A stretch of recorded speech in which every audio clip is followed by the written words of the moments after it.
اعوذ باللہ من الشیطان الرجیم بسم اللہ الرحمن الرحیم الحمد للہ رب العالمین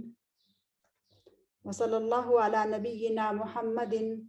وعلی آلہ واصحابہ اجمعین سبحانک اللہم لا علم لنا الا ما علمتنا انک انت العلیم الحکیم ولا حول ولا قوة الا باللہ العلی العظیم اللہم علمنا ما ينفعنا وانفعنا بما علمتنا وزدنا علما وعملا متقبلا یا رب العالمین اللہم انا نبرأ الیک من حولنا وقوتنا وعلمنا وحفظنا وذکائنا ونلتجئ الى حولک وقوتک یا ذا القوة المتین آمین یا رب۔ فی بیت الحبیب کے خوبصورت سلسلے کا دوسرا حصہ میں آپ کے سامنے آج پیش کرنے کی سعادت حاصل کر رہی ہوں۔ پہلے حصے میں ہم نے امہات الانبیاء سلام اللہ علیہن کے حالات زندگی کے بارے میں جانا، اور اس حصے میں ہم انشاءاللہ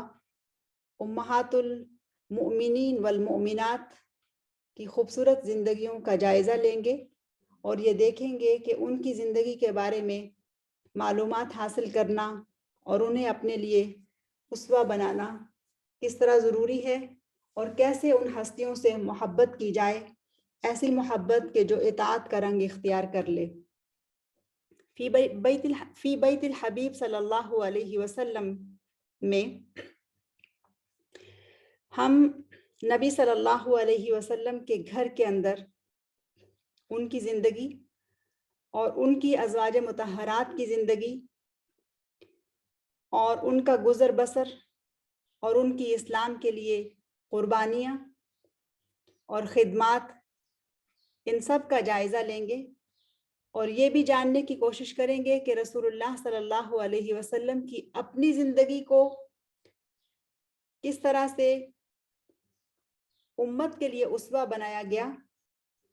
اور ان کی ازواج مطہرات کو کیسے تمام مومن مردوں اور تمام مومن عورتوں کی مائیں قرار دیا گیا، اور ایک ماں کے ساتھ جو تعلق، جو محبت، جو احترام اور جو اطاعت کی کیفیت ہوتی ہے وہ کیسی ہے، کیسی ہونی چاہیے، اور کہاں تک ہمیں اپنے اس تعلق کو بہتر اور مضبوط بنانا ہے۔ تو بات کو آگے بڑھانے سے پہلے ایک بہت ہی اہم نقطہ آپ کے سامنے رکھنا چاہتی ہوں، وہ یہ کہ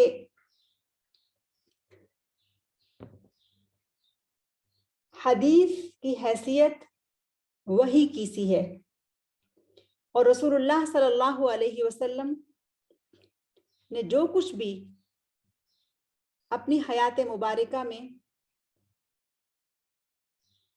بیان کیا، بتایا، وہ ان کی خواہش نفس سے نہیں تھا، بلکہ قرآن مجید ان کی گفتگو اور ان کے اقوال کے بارے میں یہ کہتا ہے کہ وَمَا يَنْتِقُ عَنِ الْهَوَىٰ إِنْ هُوَ إِلَّا وَحْيٌ يُوحَىٰ، کہ محمد صلی اللہ علیہ وسلم اپنی ہوا سے، اپنی خواہش نفس سے بات نہیں کرتے، بلکہ جو بات بھی وہ کرتے ہیں وہ وحی ہے جو ان کی طرف کی جاتی ہے۔ تو اس حیثیت سے وحی کی دو اقسام سامنے آتی ہیں، ایک وحی قرآن مجید کی شکل میں، اور دوسری وحی رسول اللہ صلی اللہ علیہ وسلم کی احادیث کی شکل میں،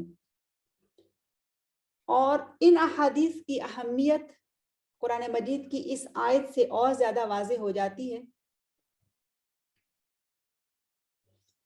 فرمایا کہ وَمَا آتَاكُمُ الرَّسُولُ فَخُذُوهُ وَمَا نَهَاكُمْ عَنْهُ فَانْتَهُوا، رسول تمہیں جو کچھ بھی دیں اسے لے لو، اور جس بات سے یا جن چیزوں سے وہ روکیں اس سے رک جاؤ۔ اس حیثیت سے بھی رسول اللہ صلی اللہ علیہ وسلم کے احکامات جو حدیث کی شکل میں ہم تک پہنچے ہیں وہ بہت اہمیت کے حامل ہیں۔ حدیث کی صحت یعنی اس کی سند کا درست ہونا بہت ضروری ہے، اور علماء اسلام نے اس موضوع پر بے انتہا محنت کی ہے، اور پورا ایک حدیث کا علم وجود میں آیا ہے، اور اصطلاحات حدیث طے کی گئی۔ مثلاً حدیث صحیح کون سی ہے، حدیث مرسل کیا ہے، حدیث ضعیف کیا ہے۔ گویا کہ علوم کا ایک خزانہ ہے جو حدیث کی شکل میں امت مسلمہ کے پاس ایک بہت بڑا تاریخی ورثہ ہے، اور علم و عمل کی راہیں آسان کرنے کے لیے ہدایت اور رہنمائی اس کے اندر موجود ہے۔ اور حدیث کے بیان میں حدیث کے علم کو حاصل کرنا اور اس پر علماء نے جو محنتیں کی ہیں اس کے بارے میں جاننا اور حدیث کی صحت کے بارے میں سمجھنا یہ بہت ضروری ہے۔ لیکن یہ علماء کا کام ہے کہ وہ ہمیں بتائیں کہ حدیث کی حیثیت یعنی حدیث صحیح یا مرسل یا ضعیف جو بھی اس کی حیثیت ہے وہ کیسی ہے اور کس طرح سے اس کے اوپر عمل کیا جائے گا۔ دوسرا پہلو ہے وہ ہے سیرت کا، یعنی سیرت رسول صلی اللہ علیہ وسلم، اور پھر سیرت ازواج مطہرات سلام اللہ علیہن، اور اس کے بعد پھر سیرہ صحابہ و صحابیات۔ تو ان کے سلسلے میں یعنی سیرت کے بیان کے سلسلے میں یعنی یہ اصول یعنی یہ جو حدیث کی صحت کے بارے میں اصول ہے کہ اس کی روایت اور اس کو بیان کرنا اور بیان کرنے والے کی جو حیثیت ہے، یہ سیرت رسول اور سیرت ازواج مطہرات کے اوپر اس شدت سے اپلائی نہیں ہوتا جس طرح سے یہ اصول حدیث کے اندر اپلائی ہوتا ہے۔ حدیث کو بیان کرتے ہوئے راوی کی جانچ پرکھ کرنا بہت زیادہ ضروری ہوتا ہے۔ البتہ جب سیرت رسول کو اور سیرت ازواج مطہرات کو بیان کیا جائے گا یا سیرت صحابہ کو بیان کیا جائے گا تو اس سلسلے میں تاریخ میں جو تاریخ نگاروں نے اور سوانح نگاروں نے واقعات قلم بند کیے ہیں اور بیان کیے ہیں ان کی تحریروں پر اعتبار کیا جاتا ہے۔ مثلاً نبی صلی اللہ علیہ وسلم کی نبوت سے پہلے کے واقعات، اب اگر کوئی واقعہ ملتا ہے کہ جس میں یہ معلوم ہوتا ہے کہ رسول اللہ صلی اللہ علیہ وسلم نبوت سے پہلے کے حالات زندگی کے اندر کہاں سفر کیا، کہاں رہے، غار حرا میں جایا کرتے تھے عبادت کے لیے، پھر اس دوران اس سے پہلے ان کا سیدہ خدیجہ رضی اللہ عنہا کے ساتھ نکاح کا معاملہ، تو جب یہ واقعات بیان کیے جاتے ہیں تو اس سلسلے میں یہ نہیں کہا جاتا کہ پہلے یہ بتاؤ کہ اس حدیث کا یا اس واقعے کا راوی کون ہے۔ اسی طرح سے عمر بن الخطاب رضی اللہ عنہ کا اسلام قبول کرنے کا جو واقعہ ہے اس کو اگر کوئی بیان کرتا ہے تو اس کے بیان میں بھی یہ نہیں کہا جاتا یا نہیں پوچھا جاتا اس طرح سے جیسے ایک حدیث کے لیے پوچھا جاتا ہے کہ بتاؤ پہلے کہ اس کا روایت کرنے والا کون ہے۔ تو ان واقعات کو بیان کرتے ہوئے تاریخ میں جو تاریخ دانوں نے واقعات بیان کیے ہیں ان پر اعتبار کیا جاتا ہے، لیکن اس کا مطلب یہ بھی نہیں ہے کہ کذب یا جھوٹ پر اعتبار کر لیا جائے۔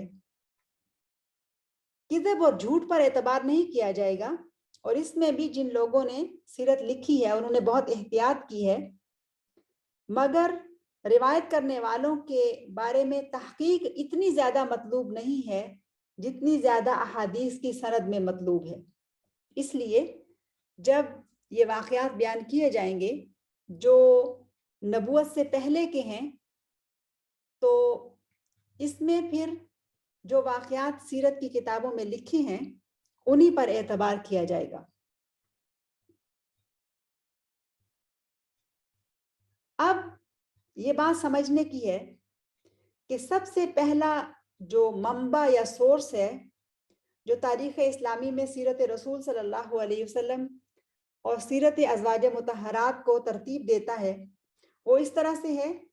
کہ سب سے پہلے قرآن، نبی صلی اللہ علیہ وسلم کی سیرت مطہرہ کو قرآن مجید میں بہت خوبصورتی سے بیان کیا گیا ہے، پھر اس کے بعد حدیث ہے، پھر اس کے بعد سیرت کے متعلق کتابیں ہیں، تفاسیر ہیں، تراجم اور تاریخ ہے۔ تو ان سب کو ملا جلا کر جو بھی واقعات ہمارے سامنے آئیں گے ہم انشاءاللہ ان کا مطالعہ کریں گے۔ اگلا نقطہ بھی بہت اہم ہے اور وہ ہے کہ سیرت رسول صلی اللہ علیہ وسلم اور سیرت ازواج مطہرات کی اہمیت ایک مسلمان کی زندگی میں کیا ہے۔ تو سیرت رسول صلی اللہ علیہ وسلم کو جانے بغیر کوئی بھی مسلمان رسول اللہ صلی اللہ علیہ وسلم کے ساتھ نہ محبت کا حق ادا کر سکتا ہے اور نہ ہی اطاعت کا حق ادا کر سکتا ہے۔ محبت اور اطاعت دونوں کے لیے رسول اللہ صلی اللہ علیہ وسلم کی سیرت کو جاننا بے انتہا ضروری ہے۔ جب ہم میں سے کوئی اس ہستی کو جانتا ہی نہیں ہے، اس کو پہچانتا ہی نہیں ہے، تو کیسے وہ کسی سے اس سے محبت کر سکتا ہے؟ اسی طرح سے ازواج و مطہرات جنہیں ہماری مائیں کہا گیا ہے، مؤمنین اور مؤمنات کی مائیں ہیں، کیا ہو سکتا ہے کہ کوئی اپنی ماں کے بارے میں کچھ نہ جانتا ہو؟ یہ ممکن نہیں ہے۔ تو جب تک ہم اپنی ان ماؤں کے بارے میں جانتے نہیں ہیں اس وقت تک نہ ہم ان سے محبت کا حق ادا کر سکتے ہیں اور نہ ہی ان کی اطاعت کی جا سکتی ہے۔ رسول اللہ صلی اللہ علیہ وسلم کی پیدائش کے حالات ہم نے ان کی والدہ سیدہ آمنہ بنت وہب کے حالات زندگی میں تفصیل سے جان لیے۔ ہم نے یہ بھی جان لیا کہ رسول اللہ صلی اللہ علیہ وسلم جب پیدا ہوئے تو یتیم تھے، 6 سال کی عمر میں پہنچے تو والدہ کا سایہ بھی سر سے اٹھ گیا، اور پھر اس کے بعد کی زندگی انہوں نے مختلف لوگوں کی زیر کفالت گزاری ہے۔ اور ان کی زندگی میں جن خواتین نے ماں کا کردار ادا کیا ہے ان کے حالات زندگی بھی ہم نے تفصیل سے پڑھے۔ رسول اللہ صلی اللہ علیہ وسلم مکہ کی سوسائٹی میں، شہر مکہ میں بیت اللہ العتیق کے پاس رہتے ہوئے جب جوانی کی عمر کو پہنچتے ہیں تو 25 سال کی عمر میں ان کا نکاح ہوتا ہے۔ نکاح اللہ تعالیٰ کے نام پر 2 افراد یعنی ایک بالغ مرد اور ایک بالغہ عورت کے درمیان پایا جانے والا، قائم ہونے والا ایسا بہترین اور پاکیزہ بندھن ہے جس سے ایک خاندان کا آغاز ہوتا ہے، ازدواجی زندگی کا آغاز ہوتا ہے اور ایک گھرانہ وجود میں آتا ہے۔ اس گھر کے اندر ایک مرد اور ایک عورت میاں بیوی کی حیثیت سے انتہائی پاکیزہ زندگی کا آغاز کرتے ہیں، اور اس پاکیزہ زندگی میں دونوں اپنا اپنا کردار اور اپنی اپنی ذمہ داری ادا کرتے ہیں،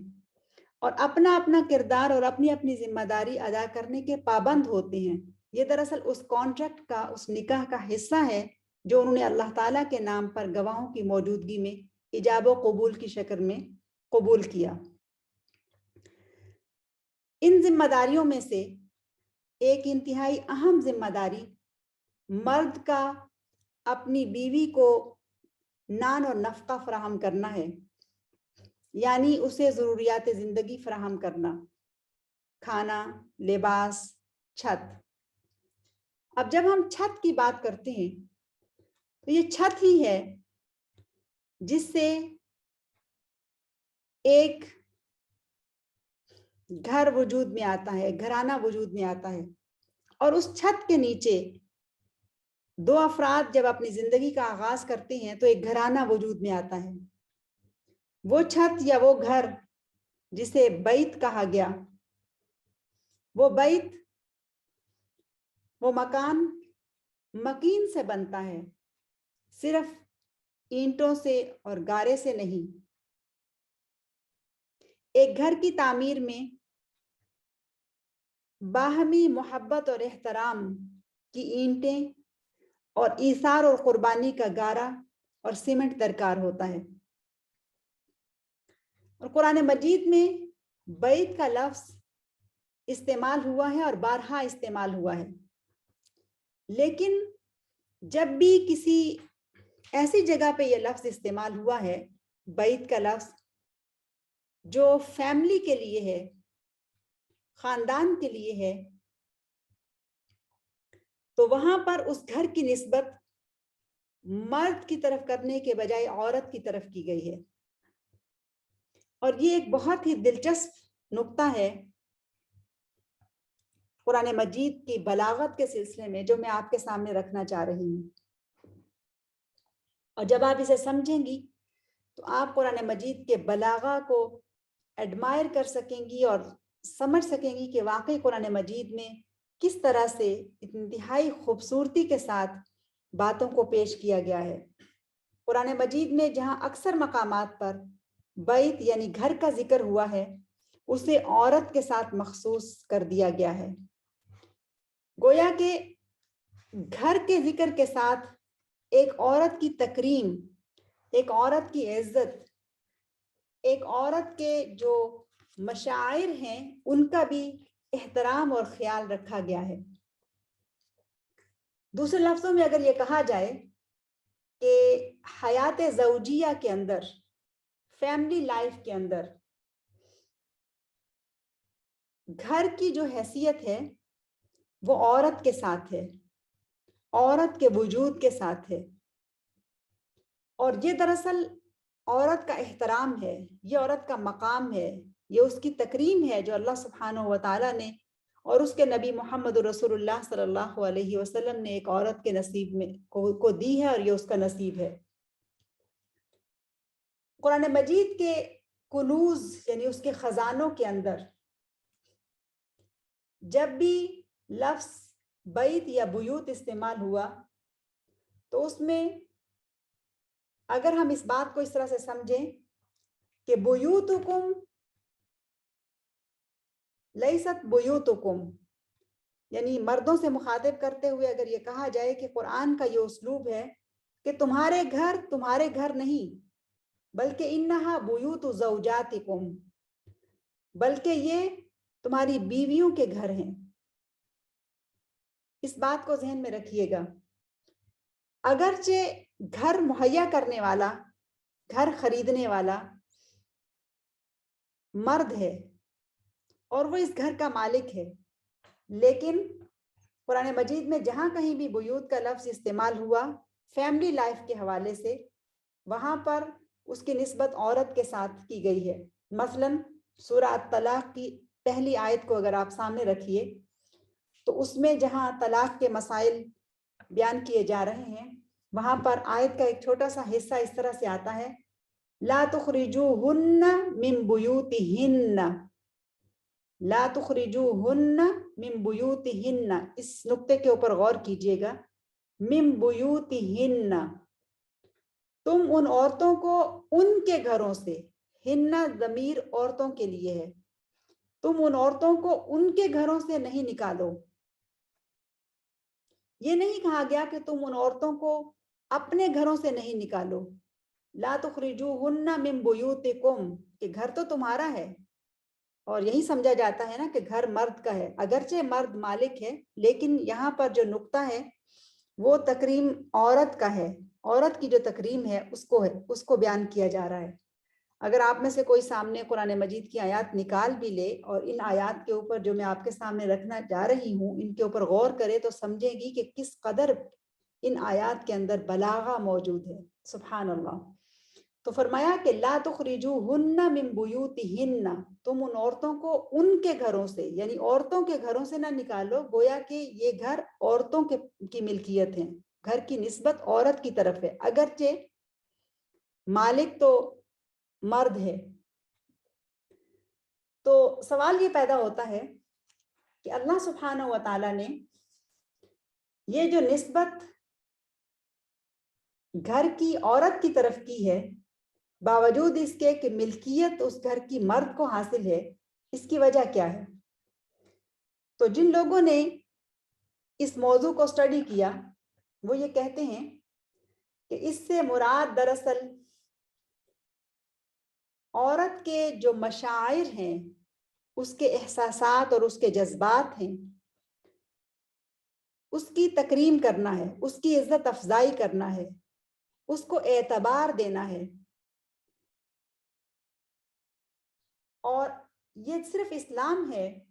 اور ہمارا خوبصورت دین ہے، ہماری شریعت ہے کہ جو اس قدر احترام ایک عورت کو دیتی ہے. نہ صرف اس کے اندر احترام ہے بلکہ اہتمام بھی ہے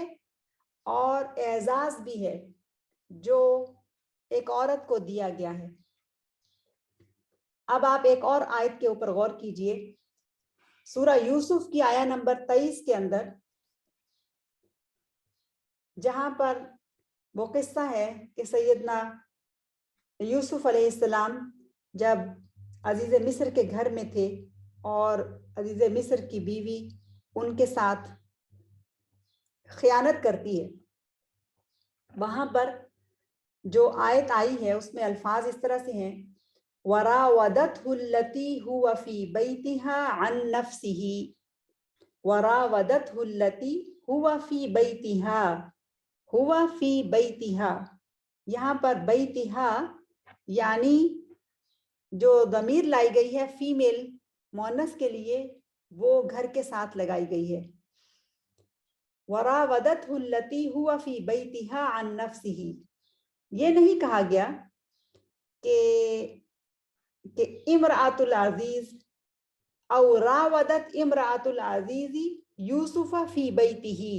یعنی گھر تو عزیز مصر کا تھا لیکن اس کی نسبت عورت کی طرف کی گئی ہے.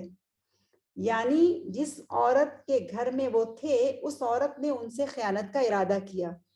تو گھر کی نسبت یہاں اس آیت میں عورت سے جوڑی گئی ہے. یہ نہیں کہا گیا کہ وہ گھر عزیز مصر کا ہے بلکہ کہا گیا کہ وہ اس کی بیوی کا گھر ہے جس میں اس نے خیانت کا ارادہ کیا. سبحان اللہ. پھر ایک اور آیت قرآن مجید میں سورہ الاحزاب کی 33 آیت میں پھر سے یہ نسبت اور یہ تعلق بیان کیا گیا ہے جہاں عورتوں کو یہ حکم دیا جا رہا ہے کہ وہ اپنے گھروں میں ٹک کر رہیں اور جاہلیت کی سجدج کے ساتھ باہر نہ نکلیں. وہاں پر فرمایا وَقَرْنَ فِي بُيُوتِكُنَّ وَلَا تَبَرَّجْنَ تَبَرُّجَ الْجَاهِلِيَّةِ الْأُولَى. غور کیجئے وَقَرْنَ فِي بُيُوتِكُنَّ کہ تم اپنے ہی گھروں میں ٹک کر رہو، اپنے گھروں کے اندر رہو. بیوتکن یعنی گھر کی نسبت عورت کے ساتھ ہے. اپنے گھروں میں ٹکی رہو، اپنے گھروں کے اندر رہو. اس آیت میں بھی بیوت کا لفظ کنہ کے ساتھ، یہ نہیں کہ اپنے شوہروں کے گھر میں رہو بلکہ گھر کی نسبت عورت کے ساتھ ہوئی. پھر ایک اور آیت ہے سورہ الاحزاب کی آیہ نمبر 34. وہاں پر نبی صلی اللہ علیہ وسلم کی ازواج مطہرات یعنی میری اور آپ کی مائیں ازواج مطہرات امہات المؤمنین والمؤمنات سے مخاطب کر کے کہا جا رہا ہے وَاذْكُرْنَ مَا يُتْلَى فِي بُيُوتِكُنَّ مِنْ آيَاتِ اللَّهِ وَالْحِكْمَةِ. وَاذْكُرْنَ مَا يُتْلَى فِي بُيُوتِكُنَّ یعنی یاد کرو ان آیات کو جو تمہارے گھروں میں تلاوت کی جاتی ہیں. تو یہاں پر بھی یہ نہیں کہا گیا کہ وہ آیات کے جو ایک نبی کے گھر میں تلاوت کی جا رہی ہیں تم انہیں یاد رکھو یا یاد کرو، بلکہ یہاں پر بھی جو گھر کی نسبت ہے وہ عورت کے ساتھ ہوئی. فی بیوتکن یعنی تم خواتین یعنی ازواج مطہرات تم اپنے گھروں کے اندر جن آیات کو ذکر کیا جا رہا ہے تلاوت کی جا رہی ہیں تم انہیں یاد رکھو. سبحان اللہ. یہاں پر بھی یہ نہیں کہا گیا کہ ہذہ البیوت ملک للنبی یعنی یہ گھر جو ہیں یہ ملکیت تو نبی صلی اللہ علیہ وسلم کے تھے وہ رسول اللہ صلی اللہ علیہ وسلم کے گھر تھے، لیکن ان کی نسبت ان کی خواتین کے ساتھ یعنی ازواج مطہرات کے ساتھ جوڑی گئی ہے۔ سبحان اللہ، یا لہو من تکریم، کیا ہی عجب تکریم، کیا ہی عجب اعزاز ہے جو عورتوں کو دیا جا رہا ہے۔ پھر اسی طرح سے جس آیت کا حوالہ میں نے شروع میں آپ کو دیا ہے، یعنی سورہ طلاق کی پہلی آیت، اس کے اوپر بھی غور کیجئے۔ پہلی آیت میں اللہ تعالیٰ کہتے ہیں کہ یا ایھا النبی اذا طلقتم النساء فطلقوهن لعدتهن واحصوا العدة واتقوا الله ربكم ولا تخرجوهن من بيوتهن۔ اب دیکھیں یہاں پر جو معاملہ ہے وہ ذرا زیادہ سنگین ہے، یعنی یہاں پر طلاق کے مسائل بیان کیے جا رہے ہیں، اور یہ بتایا جا رہا ہے کہ جب یہ ضرورت پیش آ جائے کہ طلاق کا معاملہ ہے تو پھر کیا کیا جائے، تو اس میں جو احکامات دیے جا رہے ہیں بالکل واضح طور پر، یا ایھا النبی، اے نبی، نبی صلی اللہ علیہ وسلم کو مخاطب کرتے ہوئے، اذا طلقتم النساء، جب تم عورتوں کو طلاق دو، فطلقوهن لعدتهن، تو عدت کا خیال رکھتے ہوئے انہیں طلاق دو، اور عدت کا اچھی طرح سے خیال رکھو، یعنی اس کا بہترین شمار کرو، بہترین طریقے سے اس کو گنو۔ واتقوا اللہ ربکم، اور تم اپنے اللہ سے ڈرو جو تمہارا رب ہے۔ لا تخرجوہن من بیوتہن، یہ نہیں کہا لا تخرجوہن من بیوتکم، تم ان کو اپنے گھروں سے نہ نکالو، بلکہ تم ان عورتوں کو ان کے گھروں سے نہ نکالو۔ یعنی معاملہ یہاں تک ہے کہ اگر علیحدگی کا بھی ارادہ ہو رہا ہے تب بھی ابھی تک یہ گھر جو ہیں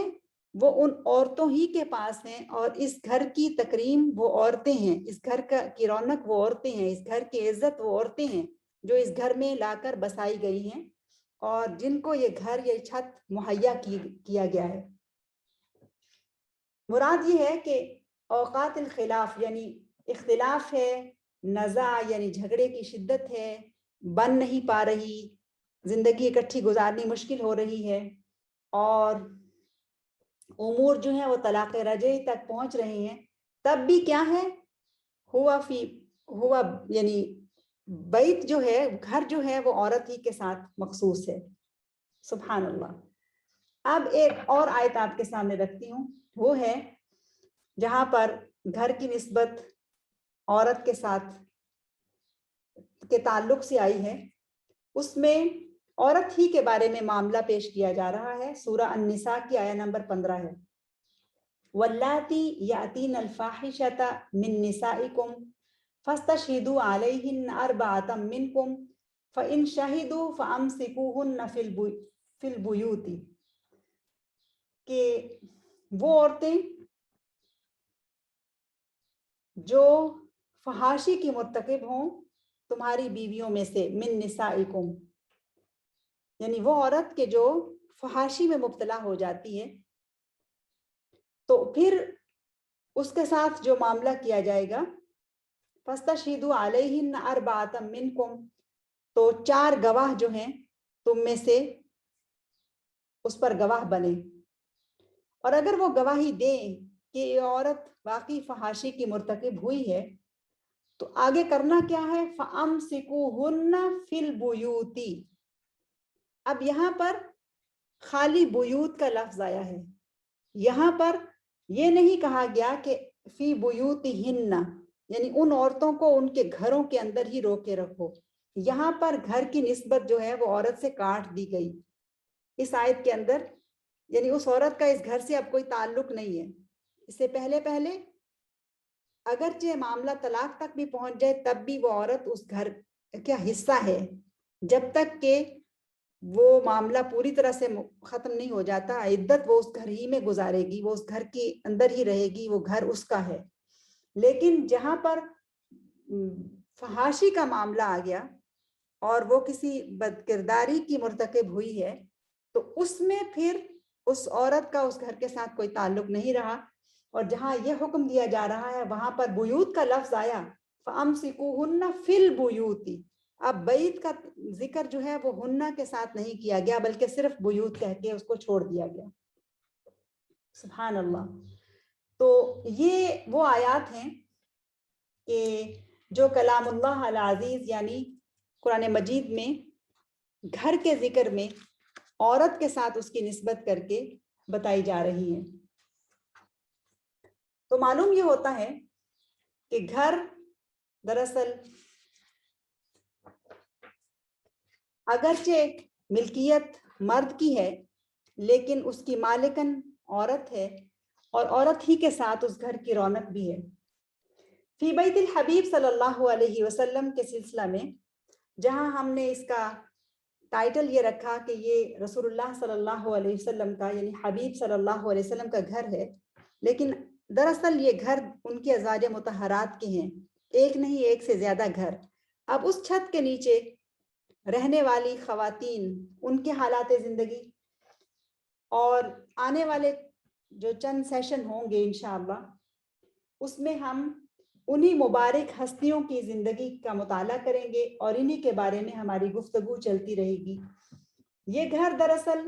نبی صلی اللہ علیہ وسلم کی حیات مبارکہ کے ایک بہت ہی خوبصورت پہلو کو ہمارے سامنے واضح کرتے ہیں۔ رسول اللہ صلی اللہ علیہ وسلم کی مبارک زندگی جو گھر کے اندر تھی، ان کی بیویوں کے ساتھ تھی، اور وہ سیدات کریمات، وہ بہت ہی اعزاز والی خواتین جن کی زندگیاں نبی صلی اللہ علیہ وسلم کی مبارک ہستی کے سائے میں تھیں، اور جنہیں یہ عزت اور یہ مقام رسول اللہ صلی اللہ علیہ وسلم کے ساتھ نکاح میں ملا، اس بندھن کی شکل میں ان کو وہ مقام اور وہ عزت ملی کہ وہ امہات المؤمنین والمؤمنات قیامت تک کے لیے بنا دی گئی۔ نبی صلی اللہ علیہ وسلم کی حیات مبارکہ کا گہرا اثر اور عکس اور پرتو ان کی ازواج مطہرات کی زندگیوں میں ملتا ہے۔ وہ ہستیاں جنہیں رہتی دنیا تک کے لیے مومن مردوں اور مومن عورتوں کی مائیں قرار دے دیا گیا۔ بعض اوقات یہ تصور ذہن میں آتا ہے کہ چونکہ وہ خواتین تھی اس لیے ہم صرف خواتین ہی کے لیے ضروری ہے کہ وہ ازواج مطہرات اور امہات المومنین کی زندگیوں سے سبق سیکھیں اور انہیں اپنے لیے مشعل راہ بنائیں۔ مگر اس موضوع کا مطالعہ کرتے ہوئے یہ حقیقت معلوم ہوئی، اور انشاءاللہ آپ سب بھی اس حقیقت سے واقفیت حاصل کریں گی کہ خواتین اسلام کے لیے تو امہات المومنین کی زندگیاں مشعل راہ ہیں ہی، یعنی ایک عورت ہونے کی حیثیت سے ہم ان کی زندگیوں سے بہت کچھ سیکھ سکتی ہیں۔ مگر اللہ سبحانہ و تعالیٰ نے جب اہل ایمان مردوں کے لیے بھی ان خواتین کو مائیں بنا دیا تو یہ کچھ بلا وجہ نہیں تھا، بلکہ اس کے پیچھے بھی ایک خاص مقصد ہے کہ ایمان والے مردوں کے لیے بھی ان کی زندگیوں میں یعنی امہات المومنین کی زندگیوں میں رول ماڈل موجود ہے، اور انہیں بھی ان کے ساتھ ایسی ہی محبت کرنی چاہیے جیسی ہم خواتین، مسلمان خواتین اپنی ان ماؤں سے محبت کرتی ہیں۔ اور مسلمان مردوں کو بھی یہ چاہیے کہ وہ اپنی ذات میں اور اپنے حالات میں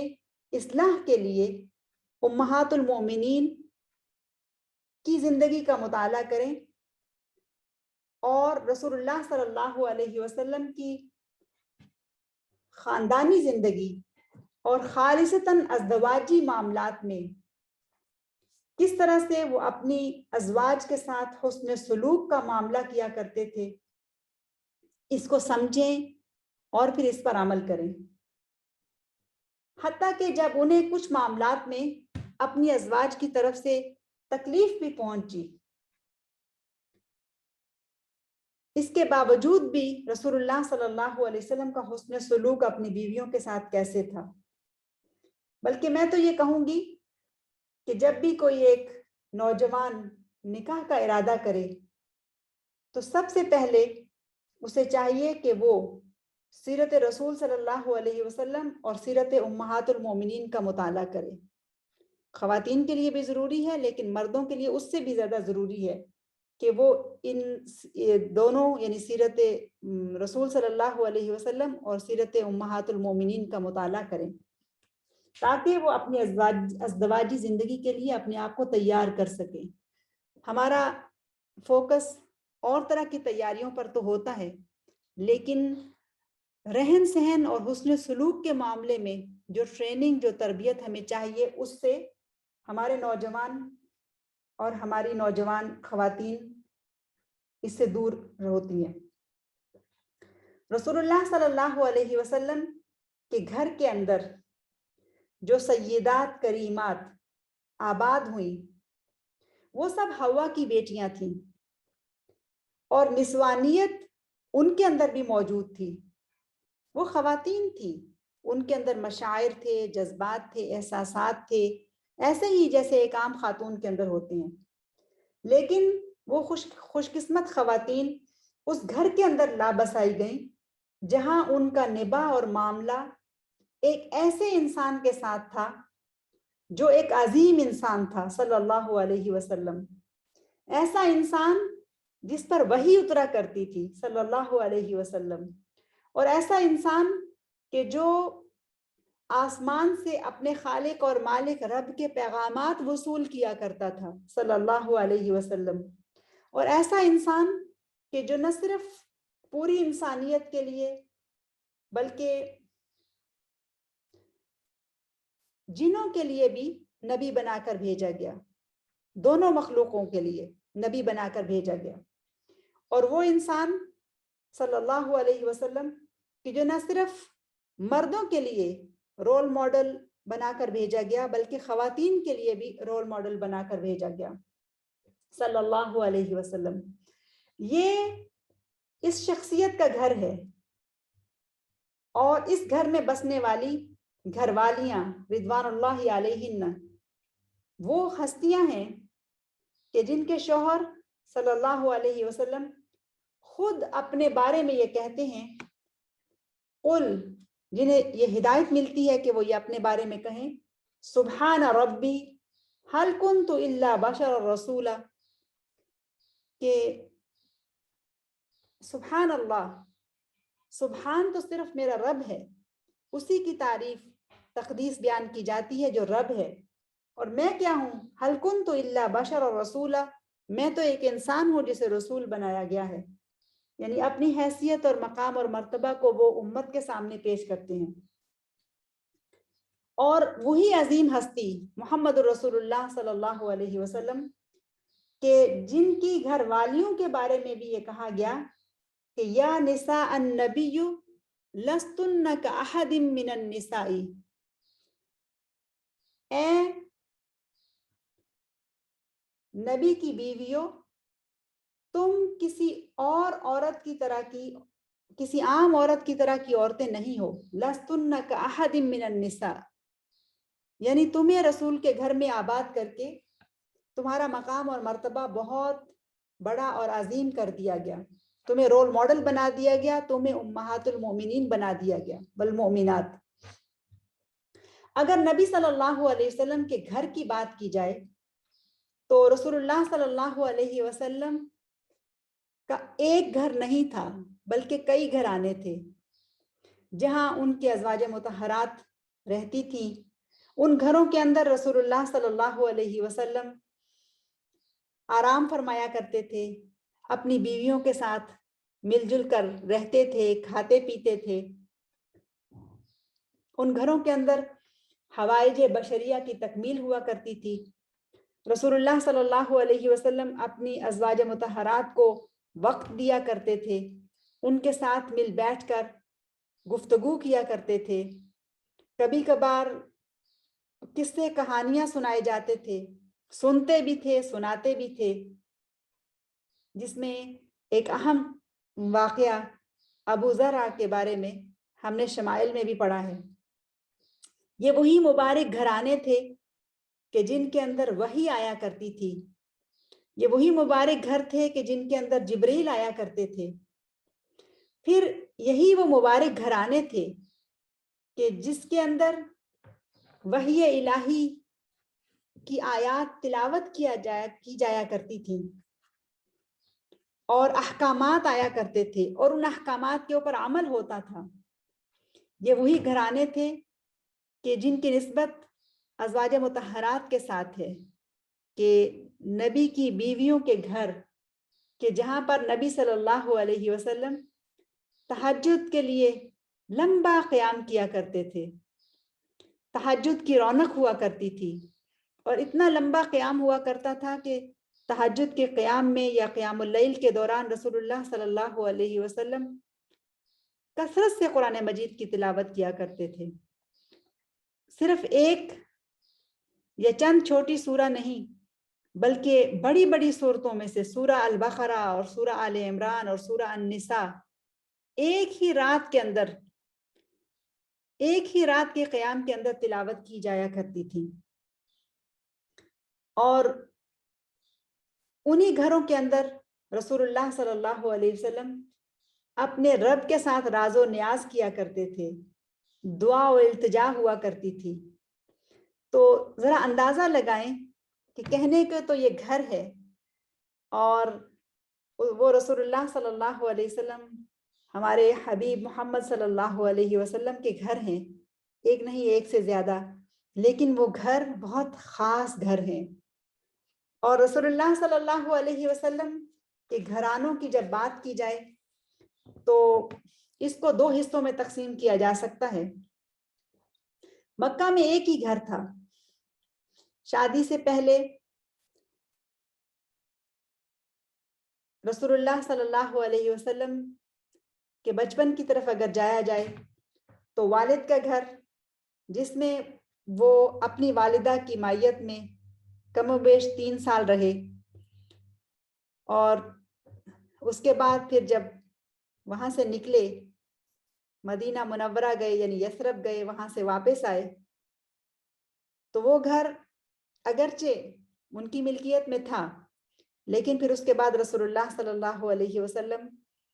کچھ وقت اپنی دایا یعنی ایمن کے ساتھ اس گھر میں بھی رہے، لیکن پھر مختلف گھروں میں بھی رہے۔ اب شادی سے پہلے ایک ہی گھر ہے جو مکہ میں ان کا ہے، لیکن شادی کے بعد وہ سیدہ خدیجہ رضی اللہ عنہا کے گھر میں منتقل ہو جاتے ہیں، اور اب سیدہ خدیجہ رضی اللہ عنہا کا گھر ہی رسول اللہ صلی اللہ علیہ وسلم کا گھر ہے۔ اب اس گھر کی نسبت بھی سیدہ خدیجہ ہی کے ساتھ ہے، انہی کی طرف ہے، لیکن وہ گھر رسول اللہ صلی اللہ علیہ وسلم کا بھی ہے۔ لیکن جب ہجرت ہوتی ہے تو ہجرت کے بعد مدینہ منورہ میں آ کر رسول اللہ صلی اللہ علیہ وسلم کے کئی گھر ہیں جو وجود میں آتے ہیں۔ تو ایک اور اہم نقطہ یہاں پر یہ ہے کہ نبی صلی اللہ علیہ وسلم کی ہجرت سے پہلے کی زندگی جو سیدہ خدیجہ رضی اللہ عنہا کے ساتھ گزری ہے، اس کا اکثر حصہ دراصل رسول اللہ صلی اللہ علیہ وسلم کی بعثت سے پہلے کا ہے، یعنی سیدہ خدیجہ نے رسول اللہ صلی اللہ علیہ وسلم کی زندگی کا زیادہ حصہ اس طرح سے دیکھا ہے کہ وہ اس میں نبی نہیں تھے، اور پھر اس کے بعد کا کچھ حصہ لگ بھگ 10 سال اس میں وہ نبی کی حیثیت میں بھی تھے۔ لیکن جو باقی ساری ازواج مطہرات ہیں جو مدینہ منورہ میں آ کے گھر آباد بنتے ہیں اور آباد ہوتے ہیں، اس میں جو خانگی زندگی ہے وہ رسول اللہ صلی اللہ علیہ وسلم کی دراصل مدینہ کی زندگی سے شروع ہوتی ہے، اور اس وقت رسول اللہ صلی اللہ علیہ وسلم کی عمر مبارک جو ہے وہ 53 سال کے قریب ہے، 53 ایئرز تک ان کی عمر مبارک ہو چکی ہے۔ تو جب ہم رسول اللہ صلی اللہ علیہ وسلم کی فیملی لائف کے بارے میں بات کریں گے تو اس کو 2 حصوں میں تقسیم کریں گے۔ ایک وہ حصہ ہے کہ جو مدینہ منورہ میں گزرا، جو مکہ مکرمہ میں گزرا، اور ایک وہ حصہ کہ جو مدینہ منورہ میں گزرا۔ مکہ مکرمہ میں گزرنے والا جو حصہ ہے وہ طویل ہے اور تقریباً 25 سال پر محیط ہے، فیملی لائف جو سیدہ خدیجہ رضی اللہ تعالی عنہا کے ساتھ وہ گزارتے ہیں، ہم اس کا مطالعہ کریں گے۔ پھر اس کے بعد جب رسول اللہ صلی اللہ علیہ وسلم کی ہجرت مدینہ منورہ کی طرف ہو جاتی ہے تو وہاں پر ایک سے زیادہ گھرانے وجود میں آتے ہیں اور کئی چھتیں ہیں جس کے نیچے رسول اللہ صلی اللہ علیہ وسلم اپنی ازواج مطہرات کے ساتھ وقت گزارتے ہیں، ہم اس کا بھی مطالعہ کریں گے۔ اور پہلا دور بھی بڑا اہم ہے، لیکن دوسرا دور اس سے بھی زیادہ اہمیت والا ہے کہ اس دور میں بحیثیت شوہر وہ کئی بیویوں کے ساتھ زندگی گزارتے ہیں، اور کئی بیویوں کے ساتھ ان کا جو حسن معاملہ ہے وہ کیسا ہے اس کا مطالعہ بھی ہوگا۔ اور نبی صلی اللہ علیہ وسلم کی زندگی بحیثیت نبی اور بحیثیت شوہر، ان دونوں کا مطالعہ ہمارے سامنے رہے گا، یعنی ایک انسان ہونے کے ناطے ان کی زندگی کیسے گزرتی ہے، اور نبی ہونے کی حیثیت سے کس طرح سے وہ اپنی زندگی گزارتے ہیں، یہ سب پہلو ہمارے سامنے رہیں گے۔ یعنی دو طرح سے شخصیت ان کی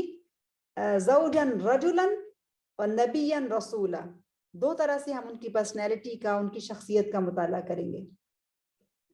اور جب ہم شوہر کی بات کرتے ہیں تو یہ شوہر کوئی عام شوہر نہیں، بلکہ فی بیت الحبیب میں ہم انہیں شوہر کے اس روپ میں بھی دیکھیں گے جو نبوت کے عظیم الشان مرتبے پر فائز رہتے ہوئے اپنی بیویوں کے ساتھ حسن سلوک کرتے ہیں۔ ایسا نبی انسان کہ جن کے گھر میں بسنے والیاں السیدات الکریمات، جو میری اور آپ کی مائیں ہیں، ان پر ہر لمحے ایسی شخصیت کا سایہ ہے، ان کا ساتھ ہر لمحے ایسی شخصیت کے ساتھ ہے کہ جو نہ صرف رب کا محبوب ہے بلکہ اسے ہر وقت اللہ سبحانہ و تعالیٰ کی طرف سے رہنمائی بھی ملتی رہتی ہے۔ اب یہ نقطہ بہت اہم ہے، یعنی ہم ایسے گھروں کا، ایسی زندگیوں کا مطالعہ کرنے جا رہے ہیں جو ہمہ وقت، یعنی ایک انسان ہونے کے ناطے انسانی تعلقات کی سطح پر تعلقات کو نبھاتے ہوئے ایسے مقام پر ہیں کہ جہاں ہر وقت انہیں اللہ تعالیٰ کی طرف سے رہنمائی مل رہی ہے۔ تو وہ گھرانے کے جہاں ہر وقت اللہ تعالیٰ کی طرف سے رہنمائی نازل ہو رہی ہے اور اس رہنمائی کی روشنی میں وہ زندگیاں گزار رہے ہیں، وہ کتنے مبارک ہیں اور کس قدر ہمارے لیے اہمیت رکھتے ہیں کہ ہم ان کا گہرا مطالعہ کریں اور پھر ان سے اپنے لیے سبق اور رہنمائی حاصل کریں۔ ان گھروں میں بسنے والی خوش قسمت خواتین دو طرح سے حظ اٹھاتی ہیں، دو طرح سے لطف اٹھاتی ہیں، دو طرح سے وہ ان کی زندگی کو انجوائے کرتی ہیں، اور اس میں ایک ہے حیات وجدانیہ اور ایک ہے حیات عملیہ۔ ایک وجدانی لائف ہے اور ایک عملی لائف ہے، اور دونوں کا خوبصورت امتزاج ہمیں وہاں پر ملتا ہے۔ اور رسول اللہ صلی اللہ علیہ وسلم کی شخصیت ایک شوہر کی حیثیت سے اور ایک نبی رسول کی حیثیت سے، اور وہ خود اپنے بارے میں بار بار یہ کہتے ہیں عبد اللہ و رسول، کہ میں تو اللہ کا بندہ اور اس کا رسول ہوں۔ یعنی رسول اللہ صلی اللہ علیہ وسلم ممبر پر کھڑے ہو کر لوگوں کو خطبہ دیتے ہوئے بھی یہ کہا کرتے تھے کہ انی عبد اللہ و رسول، میں اللہ تعالیٰ کا بندہ اور اس کا رسول ہوں۔ یعنی بندگی کا ذکر پہلے کہ ایک انسان ہونے کی حیثیت سے میں بھی ایک انسان ہوں جو آپ کے سامنے موجود ہوں، اور ایک انسان کے ساتھ جو مشاعر، جو کیفیات، جو احساسات، جو جذبات وہ ہوتے ہیں وہ ہیں، لیکن اس کے ساتھ ساتھ رسول کے منصب پر بھی مجھے فائز کیا گیا ہے۔ تو رسول اللہ صلی اللہ علیہ وسلم کی زندگی کا مطالعہ بحیثیت شوہر، یہ بھی ایک بہت بڑی سٹڈی ہے جس کو انشاءاللہ ہم اس ٹاپک میں دیکھتے چلے جائیں گے۔ اور بحیثیت شوہر اگر ان کی زندگی کو دیکھیں تو جو پہلو ہمارے سامنے آتا ہے اس میں ایک تو یہ ہے کہ وہ اپنی بیویوں کے ساتھ ایک بھرپور معاشرتی زندگی گزارتے تھے، وہ کھاتے پیتے تھے، درد دکھ کو محسوس کیا کرتے تھے، خوشی اور غم ان کی زندگی کا حصہ تھا، شفقت و محبت بھی کرتے تھے، انہیں غصہ بھی آتا تھا، بیماری اور موت بھی ان کے ساتھ تھی۔ جہاں خواتین کے ساتھ حسن معاملہ کرتے تھے وہاں بچوں کے ساتھ بھی حسن سلوک کرتے تھے، بچوں سے محبت کرتے تھے، اپنے نواسوں نواسیوں کے ساتھ کھیلتے تھے، اور اس سب کے باوجود رسول اللہ صلی اللہ علیہ وسلم کسی عام انسان کی طرح بھی نہیں تھے۔ یعنی وہ جو معاملات کرتے تھے وہ انسانی معاملات تھے، لیکن کسی عام انسان کی طرح بھی نہیں تھے، بلکہ اللہ سبحانہ و تعالیٰ نے انہیں چن لیا تھا، اور نہ صرف ان کو انسانوں کے اوپر بلکہ بین المخلوقین، دو مخلوقات یعنی انسان اور جن دونوں کے لیے انہیں نبی بنا کر بھیجا گیا، اور وہ خاتماً نبیین بھی ہیں صلی اللہ علیہ وسلم۔ جب رسول اللہ صلی اللہ علیہ وسلم کے اوپر ابتلا اور آزمائش آتی تھی تو وہ وحی کا انتظار کیا کرتے تھے، اور یاد رکھیے کہ یہی وہ گھرانے تھے فی بیوت الحبیب یا فی بیت الحبیب، جس کے اندر جب مشکلات بھی آ جایا کرتی تھی۔ اب مشکلات تو انسانی زندگی کا حصہ ہیں، ہماری زندگیوں میں بھی مشکلات و مسائل آتے رہتے ہیں، اور ان کی زندگیوں میں مشکلات و مسائل آئے، تو جب مشکلات اور مسائل آتے تھے تو وہ وحی کا انتظار کیا کرتے تھے۔ اب وہاں سے ہمیں جو گائیڈ لائن ملے گی ان زندگیوں کو پڑھنے سے، ان گھروں کے اندر جھانک کر دیکھنے سے، تو معلوم ہوگا کہ جب مشکلات و مسائل آئیں تو کیسے اس کا حل ڈھونڈا جائے، کس طرح سے ایکٹ کیا جائے، اور جب خوشی کے لمحے ہوں تو بھی ان کو کیسے گزارا جائے، جب آسائش ہو، آرام ہو تو کیسے کرنا ہے، اور جب مشکلات آ جائیں تو کیسے کرنا ہے۔ تو یہ ساری رہنمائی ہمیں اگر ملتی ہے تو صرف اور صرف رسول اللہ صلی اللہ علیہ وسلم کے گھرانوں کے اندر سے ملتی ہے۔ جیسے دیکھیے کہ عفق کا واقعہ پیش آیا، زہار کا مسئلہ پیش آیا، تو اس وقت بھی رسول اللہ صلی اللہ علیہ وسلم نے انتظار کیا، اور پھر وحی کے ذریعے سے انہیں بتایا گیا کہ انہیں کیا کرنا ہے۔ تو یہ پہلو بہت ہی اہم ہے سیرت کا، جس سے انشاءاللہ ہم سیکھیں گے۔ پھر اگر رسول اللہ صلی اللہ علیہ وسلم کی شخصیت کے بارے میں جانا جائے، جاننے کی کوشش کی جائے، تو یہ معلوم ہوتا ہے کہ وہ ایک غیر معمولی انسان تھے۔ مبعوث کیے جانے سے پہلے بھی ان کی شخصیت بحیثیت انسان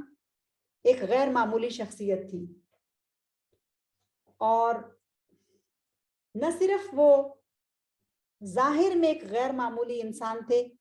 بلکہ اخلاق کے معاملے میں، باطن کے معاملے میں بھی ایک غیر معمولی انسان تھے۔ جہاں ان کا حسب و نسب بہت ممتاز تھا، اور حسب و نسب کے بارے میں ہم پڑھ چکے کہ وہ عبداللہ کے بیٹے ہیں، اور وہ عبداللہ کے جو ہاشمی ہیں، اور وہ عبداللہ کے جنہیں اپنے باپ اسماعیل کی طرح ذبح کیا، فدا کیا گیا، اور ان کو بھی ذبح کرنے کا ارادہ کیا گیا،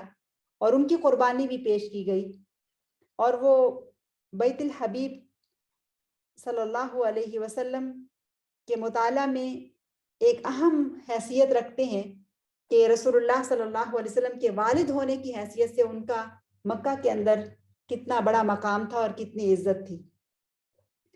اور اگر ان کی والدہ کی طرف سے دیکھا جائے تو وہ بھی آمنہ بنت وہب بن عبد مناف، جو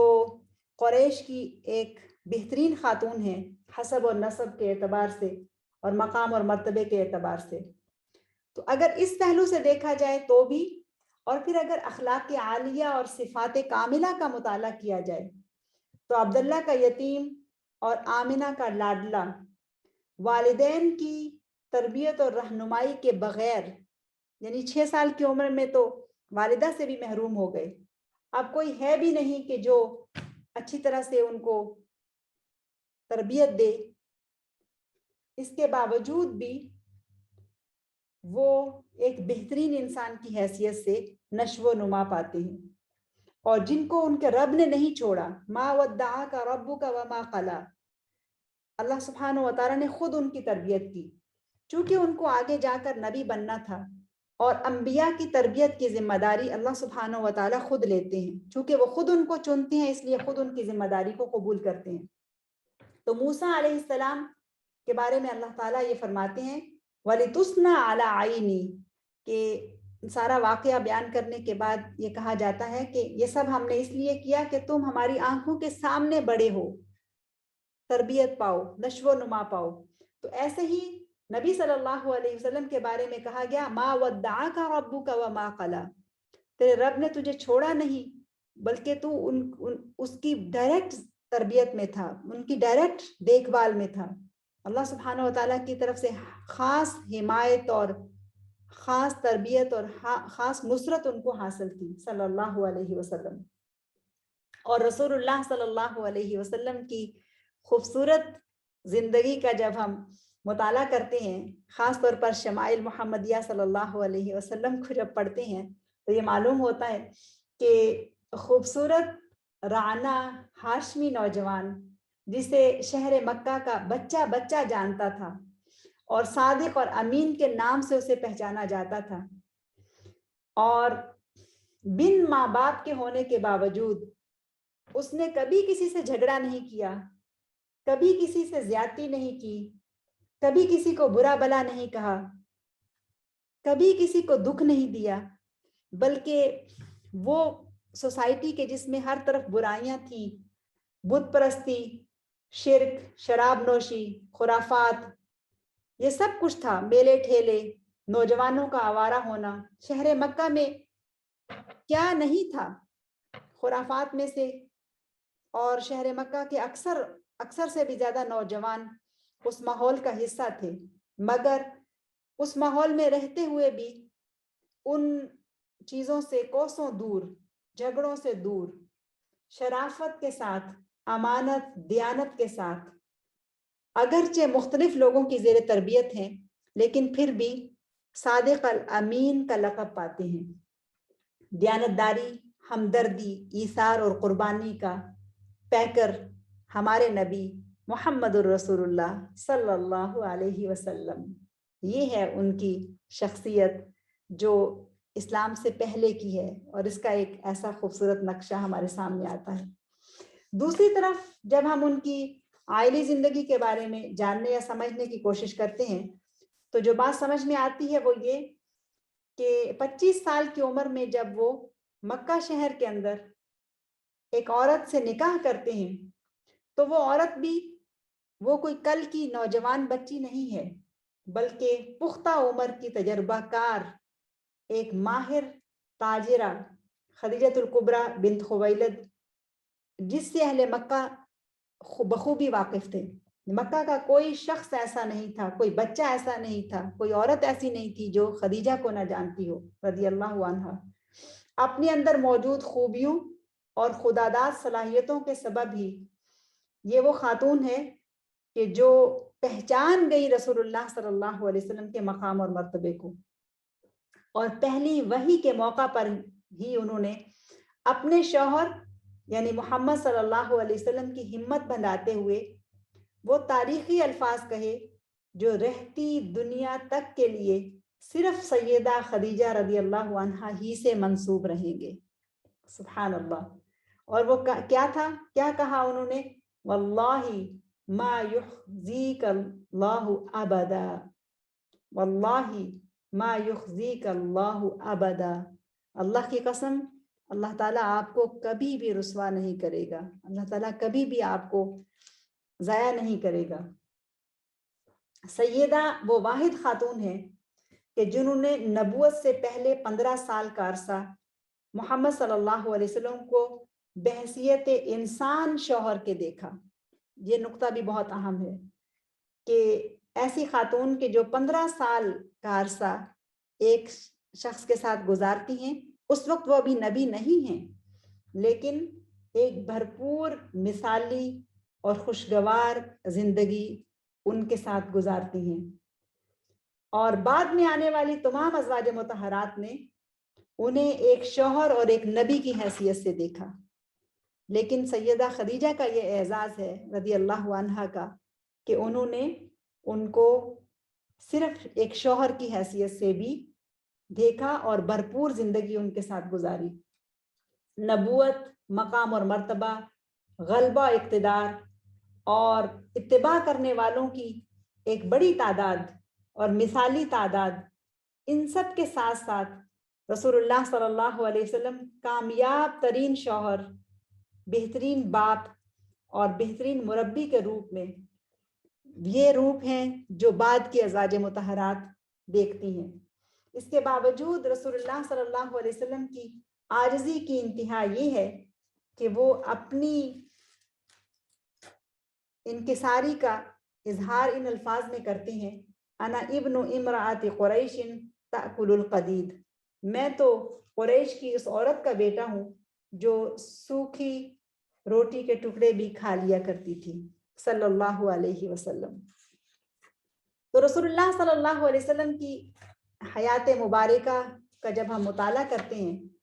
تو نہ صرف وہاں پر اخلاق ہیں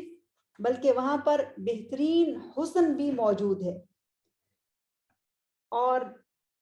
اس حسن کے بارے میں مختلف طرح کی روایات ملتی ہیں، اور ہم نے ان کے سراپے کے بارے میں، ان کی خوبصورت پرسنالٹی کے بارے میں، اور پرسنالٹی بھی ایک بہت اہمیت رکھتی ہے فیملی لائف کے اندر، تو اس کے بارے میں ہم نے شمائل میں پڑھا۔ ہم نے پڑھا کہ وہ کس طرح سے شکل و صورت، کس طرح کے رنگ، کس طرح کے روپ، کس طرح کے قد کاٹ کے مالک تھے، تفصیل سے ہم نے اسے پڑھا۔ بلکہ وہ والا قطعہ بہت ہی خوبصورت لگتا ہے جو ام معبد عاتقہ بنت خالد نے کہا، صحرا کی رہنے والی وہ خاتون کہ جو ہجرت کے سفر میں نبی صلی اللہ علیہ وسلم سے ملاقات کرتی ہے، اور ملاقات بھی ایسی کہ رسول اللہ صلی اللہ علیہ وسلم اپنے ساتھی سیدنا ابوبکر صدیق کے ساتھ چھپتے چھپاتے مدینہ کی طرف، یثرب کی طرف ہجرت کر رہے ہیں، اور وہاں پر راستے میں ایک خیمہ دیکھتے ہیں اور اس خیمے میں جا کے مدد کے طالب ہوتے ہیں، تو وہ انہیں ایک لمحے کے لیے یا چند تھوڑے سے وقت کے لیے دیکھتی ہیں، تو ان کا سراپا بیان کرتی ہیں۔ ایک صحرا میں رہنے والی بدو خاتون، وہ جن الفاظ میں رسول اللہ صلی اللہ علیہ وسلم کی شخصیت کا نقشہ کھینچتی ہے، وہ ایسا خوبصورت ہے کہ بڑے سے بڑے زبان کے ماہر بھی ایسا نقشہ کھینچنے سے عاجز ہیں، بلکہ وہ ایسے عجب الفاظ ہیں کہ جن کا ترجمہ کرنا بھی اور ترجمانی کا حق ادا کرنا بھی بہت مشکل ہے۔ بہت خوبصورت لفظ ہیں، وہ میں آپ کے سامنے رکھنا چاہوں گی۔ وہ کہتی ہے کہ رأیت رجلا ظاہر الوداعۃ ابلج الوجہ حسن الخلق وسیم قسیم فی عینیہ دعج وفی اشفارہ وطف وفی عنقہ سطح وفی صوتہ سہل وفی لحیتہ کثافۃ ازج اقرن۔ وہ ظاہری وضع و قطع کے حامل انسان تھے، جسمانی بناوٹ انتہائی معقول تھی، چمکتا ہوا رنگ، تابناک چہرہ، خوبصورت ساخت، نہ تو توندلے پن کا عیب نہ ہی گنجے پن کی خامی، جہاں جمال جہاں تاب کے ساتھ ڈھلا ہوا پیکر، ان کی آنکھیں سرمگی آنکھیں، ان کی پلکیں لمبی پلکیں، آواز بھاری آواز، لمبی گردن، سیاہ و سفید چمکتی ہوئی روشن آنکھیں، باریک اور باہم ملے ہوئے ابرو، چمکدار کالے بال،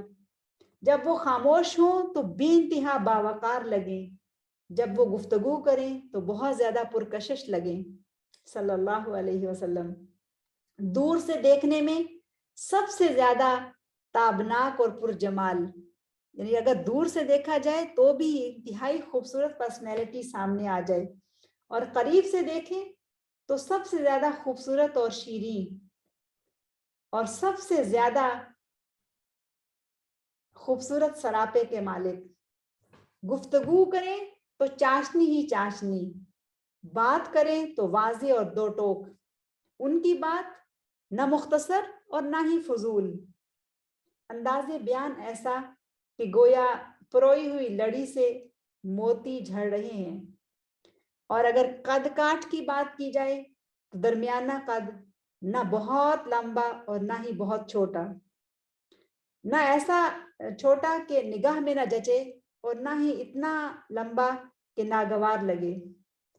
دو شاخوں کے درمیان ایسی شاخ کی طرح جو سب سے زیادہ تازہ اور خوش منظر ہے، سبحان اللہ۔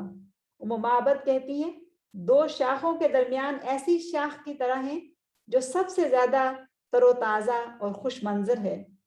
اور رفقا ان کے ارد گرد حلقہ بنائے ہوئے ہوں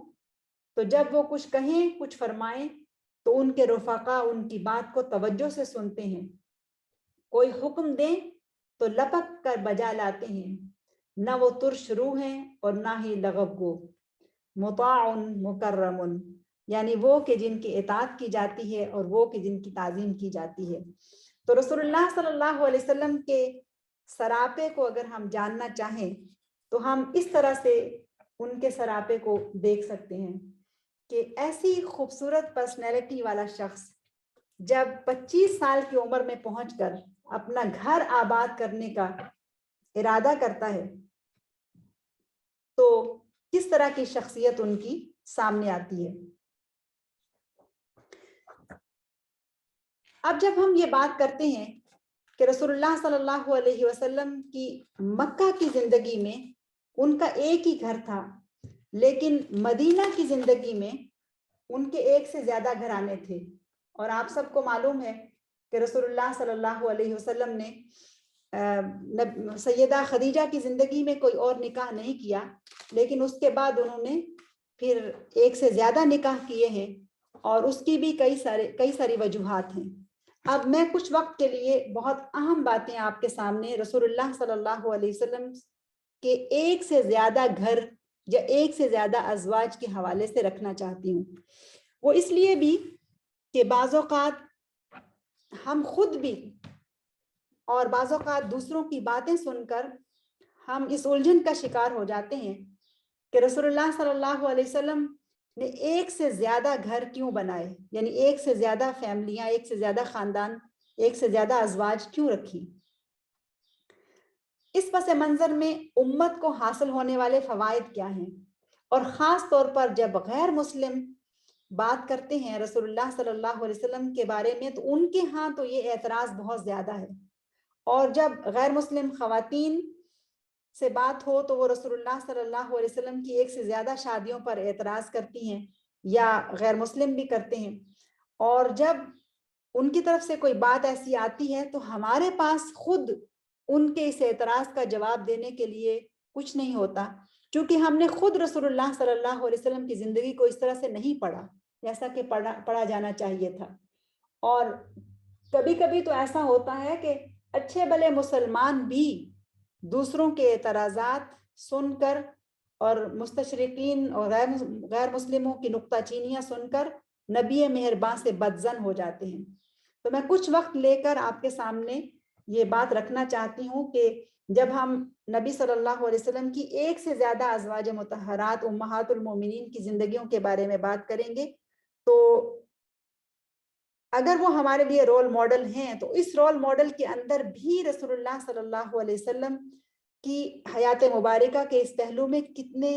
اہم نقطے چھپے ہوئے ہیں جن کو سمجھنا اور جاننا ہمارے لیے بہت ضروری ہے۔ اور مسلمانوں کی بدگمانی اس پہلو سے، اس کی بڑی وجہ مسلمانوں کے اپنے علم کی کمی ہے۔ کبھی تو ہم مسلمان اندھی عقیدت کی رو میں بہتے چلے جاتے ہیں کہ ہمیں بس محبت ہے، اور وہ محبت عقیدت میں ایسے بدلتی ہے کہ نہ ان کے بارے میں کچھ جاننا چاہتے ہیں، نہ ان کے بارے میں ہم کچھ سمجھنا چاہتے ہیں، بلکہ ہمیں بس صرف ان سے عقیدت ہے۔ اور عقیدت بھی ایسی کہ بعض اوقات ہمیں، بلکہ اکثر اوقات ہمیں صحیح طرح سے درود پڑھنا نہیں آتا ہوتا، ہم صلی اللہ علیہ وسلم کے لفظ صحیح طرح سے ادا نہیں کر پاتے، لیکن بس ہمیں ان سے محبت ہے۔ اور کبھی اعتراض کرنے والوں کی بے تکی اور بھونڈی دلیلوں سے متاثر ہو کر ہم اپنا ایمان ہی گنوا بیٹھتے ہیں۔ تو مختلف مواقع پر جب کوئی مسلم یا کوئی غیر مسلم اس موضوع پر بات کرتا ہے تو اپنی کم علمی اور ناواقفیت کی بنا پر ہم کوئی مؤثر جواب نہیں دے پاتے کہ رسول اللہ صلی اللہ علیہ وسلم نے ایک سے زیادہ نکاح کیوں کیے۔ تو اعتراض کرنے والوں کے حوصلے بعض اوقات زیادہ بلند ہو جاتے ہیں۔ اصل حقیقت کو جاننا اور رسول اللہ صلی اللہ علیہ وسلم کی سیرت مبارکہ کو اس پہلو سے سمجھنا بھی بہت ضروری ہے، اور اس لحاظ سے بھی یہ ضروری ہے کہ صحابہ کرام نے اور دیگر خوش قسمت مسلمانوں نے اپنے نبی صلی اللہ علیہ وسلم کی عزت و ناموس پر جانیں قربان کی ہیں۔ کیا ہمارے پاس اتنا بھی وقت نہیں ہے کہ ہم سیرت رسول کا مطالعہ کریں اور کم از کم سال میں ایک مرتبہ اس سیرت کا مطالعہ کرنے کے بعد مختلف پہلوؤں کے اوپر نہ صرف سیکھیں بلکہ دوسروں کو بھی سکھائیں، اپنی محبت میں اضافہ کریں اور اپنے عمل کو بھی بہترین کر سکیں۔ تو پوائنٹس کے تحت نقطہ ایک ایک نقطہ کر کے میں آپ کے سامنے وہ نکات رکھنا چاہتی ہوں جس سے یہ پتہ چلے کہ رسول اللہ صلی اللہ علیہ وسلم نے ایک سے زیادہ نکاح کیوں کیے اور اس میں کیا مصلحتیں یا حکمتیں کار فرما تھیں۔ تو پہلا نقطہ یہ ہے کہ رسول اللہ صلی اللہ علیہ وسلم نے 25 سال کی بھرپور جوانی میں، اور بھرپور جوانی بھی ایسی کہ جس میں ان کے شخصیت کے سحر اور حسن کو میں آپ کے سامنے پیش کر چکی ہوں ابھی، اتنا خوبصورت اور رعنا نوجوان جو شہر مکہ میں ایک 40 سالہ بڑی عمر کی خاتون سے شادی کرتا ہے، پھر بھرپور ازدواجی زندگی گزارتا ہے، 50 سال کی عمر تک کوئی دوسرا نکاح نہیں کرتا صلی اللہ علیہ وسلم، یعنی جب تک سیدہ خدیجہ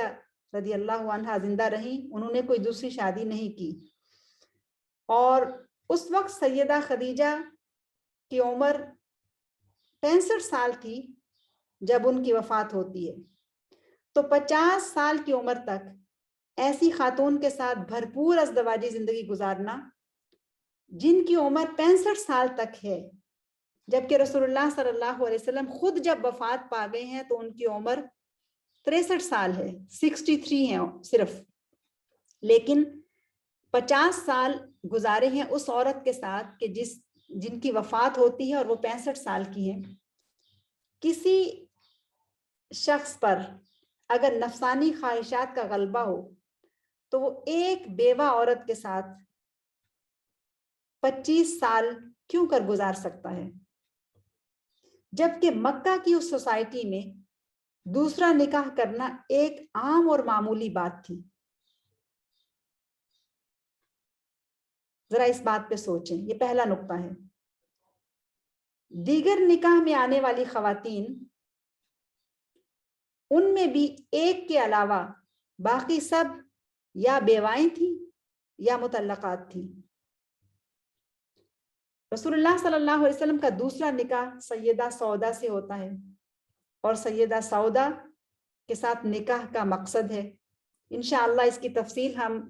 جب سیدہ سودا رضی اللہ عنہا کے حالات زندگی پڑھیں گے تو اس میں جانیں گے، لیکن یہاں پر جو پوائنٹس میں آپ کے سامنے رکھنا چاہتی ہوں اس میں دوسرا نقطہ یہ سامنے رکھیے کہ وہ ایک بیوہ خاتون ہے اور عمر رسیدہ ہیں، اور مقصد اس کا گھر اور بچوں کی دیکھ بھال ہے۔ پھر اس کے بعد سیدہ عائشہ سے نکاح ہوتا ہے۔ اب سیدہ عائشہ کے ساتھ نکاح کرنے میں جو مصلحتیں اور جو حکمتیں پوشیدہ ہیں وہ ہمیں بہت تفصیل کے ساتھ پتہ چلیں گی جب ہم سیدہ عائشہ رضی اللہ عنہا کے حالات زندگی کو تفصیل سے پڑھیں گے۔ ہجرت کے بعد جنگ احد ہوئی، اور جنگ احد میں 70 مسلمان شہید ہوئے۔ مدینہ منورہ میں نصف سے زیادہ، آدھے سے زیادہ گھرانے بے آسرا ہو گئے تھے، بیواؤں اور یتیموں کا کوئی سہارا نہیں تھا۔ تو اس مشکل وقت میں اس مسئلے کے حل کے لیے رسول اللہ صلی اللہ علیہ وسلم نے اپنے اصحاب کو بھی بیواؤں سے نکاح کرنے کی ترغیب دی تاکہ مسلم معاشرے میں موجود بیوہ خواتین اور یتیم بچوں کی کفالت کا کام آسانی سے انجام پایا جا سکے۔ یہ بہت اہم نقطہ ہے کہ ایسی سوسائٹی کے جس میں خواتین کو اور بچوں کو، وہ کہ جو بیوہ ہیں یا مطلقہ ہیں، ان کو یوں ہی بے یار و مددگار چھوڑ دینا، اور دوسری طرف ان کے لیے ایک محفوظ گھرانہ یا ایک محفوظ حیثیت ان کے سامنے رکھنا یا ان کا اس طرح سے خیال رکھنا، یہ کس قدر اہم بات ہے۔ کسی خاتون کو اس کے بچوں سمیت اپنے نکاح میں قبول کر لینا عیاشی سے زیادہ ایک بہت بڑی ذمہ داری ہے۔ اس نوعیت کی یہ ذمہ داریاں ان لوگوں نے قبول کی جو تقوی کی معراج پر فائز تھے. بہت اہم نقطہ ہے. یعنی یہ کوئی ذہنی عیاشی نہیں تھی، بلکہ یہ ایک بہت بڑی ذمہ داری تھی، اور یہ ذمہ داری وہ لوگ ادا کر رہے ہیں کہ جو تقوی کی معراج پر فائز تھے. پھر تیسرا نقطہ یہ ہے کہ سیدہ خدیجہ کے بعد تیسرا نکاح احد کے زخم سے شہید ہو جانے والے ابو سلمہ کی بیوہ ام سلمہ سے کیا. ابو سلمہ سے رسول اللہ صلی اللہ علیہ وسلم بے انتہا محبت کرتے تھے. ابو سلمہ رضی اللہ عنہ کے حالات زندگی ہم نے شمائل میں تفصیل سے پڑھے ہیں. نکاح کے پیغام پر جب ام سلمہ کا جواب اور ان دونوں کے درمیان یعنی نبی صلی اللہ علیہ وسلم اور ام سلمہ کے درمیان جو مکالمہ ہوا، اس پر اگر ہم غور کریں تو پتہ چلتا ہے کہ رسول اللہ صلی اللہ علیہ وسلم کس طرح سے اس پورے خاندان کو اپنی کفالت میں، اپنی سرپرستی میں لے لینے کی خواہش رکھتے ہیں، اور کیسے وہ ان کی ذمہ داری اٹھاتے ہیں. بچوں کی کفالت، جب بچوں کی بات انہوں نے کی تو فرمایا ہم فی ذمت اللہ و رسولی، یعنی ایسا نہیں کہ وہ صرف ایک عورت کو بیاہ کر اپنے گھر میں لا رہی ہیں جبکہ اس وقت ان کی اپنی عمر 50 سال سے اوپر ہو چکی ہے، بلکہ وہ ایک پورے گھرانے کی ذمہ داری قبول کر رہے ہیں. اور ایک ماں جو اپنے بچوں کے بارے میں فکر مند ہوئی جا رہی ہے، اسے یہ کہہ کر اطمینان اور تسلی دیتے ہیں کہ ہم فی ذمت اللہ و رسولی، یعنی ایک مکمل کیئر ہے، ایک مکمل سپورٹ ہے جو وہ ان کو فراہم کر رہے ہیں. صرف ایک بیوہ عورت سے نکاح کر کے اسی کو محفوظ نہیں کیا، بلکہ اس خاتون کے 4 بچوں کو اپنی کفالت اور سرپرستی اور تربیت سے نوازا صلی اللہ علیہ وسلم. اگلا نقطہ جو نمبر 4 ہے وہ ہے جب سیدہ زینب بنت جحش سے نکاح کیا تو اس نکاح کے پیچھے کیا حکمت تھی. اس سے مقصود دراصل عربوں کے اندر موجود متبنہ سے نکاح کی حرمت کو ختم کرنا تھا. تو آپ دیکھ رہی ہوں گی کہ کس طرح سے رسول اللہ صلی اللہ علیہ وسلم نے جتنے بھی گھر آباد کیے، جتنی بھی خواتین کو اپنے گھروں میں نکاح کر کے لایا، اس کے پیچھے کیا کیا حکمتیں تھیں. اور سیدہ زینب بنت جحش کے حالات زندگی میں ہم اس کو تفصیل سے پڑھیں گے، لیکن اس سوسائٹی میں موجود ایک بہت بڑی رسم کو توڑا ہے اور ایک بہت بڑی غلط فہمی کا ازالہ کیا، اور ایسا کرنا ضروری تھا. پھر اس کے بعد زینب بنت خزیمہ سے نکاح کرتے ہیں تو اس میں بھی حکمت موجود ہے، اس میں بھی ضرورت جو ہے وہ سامنے ہے. پھر اس کے بعد سیدہ ام حبیبہ سے نکاح کیا تو اس میں بھی ایک سے زیادہ مصلحتیں پوشیدہ ہیں. جہاں ام حبیبہ کے بے شمار مصائب اور ہجرت کے بعد ان کی دلجوئی مقصود تھی، وہاں یہ بھی حقیقت تھی کہ ابو سفیان جو اس وقت مکہ کا سردار تھے، ان کی اسلام دشمنی اور عداوت میں کمی آ جائے. پھر سیدہ جویریہ سے نکاح کیا جو قبیلہ بنو مستلق سے تعلق رکھتی تھیں، تو اس قبیلے کے ساتھ تعلقات ہموار کرنے کا سبب یہ نکاح بن گیا. ان کا والد اپنے قبیلے کا سردار تھا، اور یہ ایسا بابرکت نکاح تھا